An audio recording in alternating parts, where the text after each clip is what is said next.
জানেন তো আমাদের বাড়িতে সর্ষে চাষ করা হয়, সাদা সর্ষেও চাষ করা হয়, আবার কালো সর্ষেও চাষ করা হয়। এই যে এখানে দেখছেন, আগের দিন সাদা সর্ষে আর কালো সর্ষেকে মিক্সড করে ভালো করে শুকনো করে রোদে দিয়ে রেখে দিয়েছিলাম, কারণ বাবা আজকে সর্ষে পেশাই করতে যাবে। তাই আমাদের বাড়িতে সর্ষে চাষ করে ওই সর্ষেটাকে বিক্রি করা হয় না, ওটাকে পেশাই করে তেল করে আমরা ওটাকে খাই। তো আজকে বাবা পেশাই করে এনেছে। পেশাই করার পর কেমন দেখতে হয় চলুন আপনাদের দেখাবো। ঘরটা তো পরিষ্কার করে নিয়েছি, এখন যাচ্ছি ছাদে।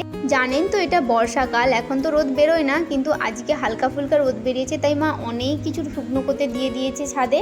তো এখানে দিয়েছে মুড়ির চাল, এখানে আরেকটা কিছু চাল দিয়েছে শুকনো করতে। এই দেখুন, এটা হচ্ছে সর্ষের খোসা, যেটা সর্ষে পেশাই করার পরে বেরোয়। তো সর্ষের তেল আর সর্ষের খোসাকে জানেন তো 3-4 দিন ধরে আমরা রোদে দিই। 3-4 দিন রোদে দেওয়ার পর সর্ষের তেলকে আমরা বোতলে করে ভরে রাখি। এই সর্ষের খোসাটা তো অনেক কাজে লাগে, এটা আমাদের গরুদেরকে খাওয়ানো হয়, তো আমাদের গরুও আছে।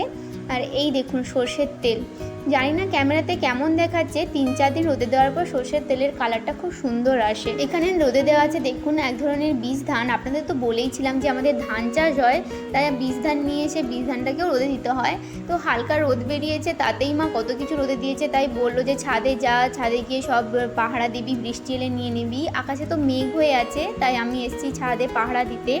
তো আমি এখন ছাদে পাহারা দিই, আকাশে মেঘ আছে, বৃষ্টি নামতে পারে। তো এখন এই পর্যন্ত, দেখা হচ্ছে পরের মিনি ব্লগে। Bye bye.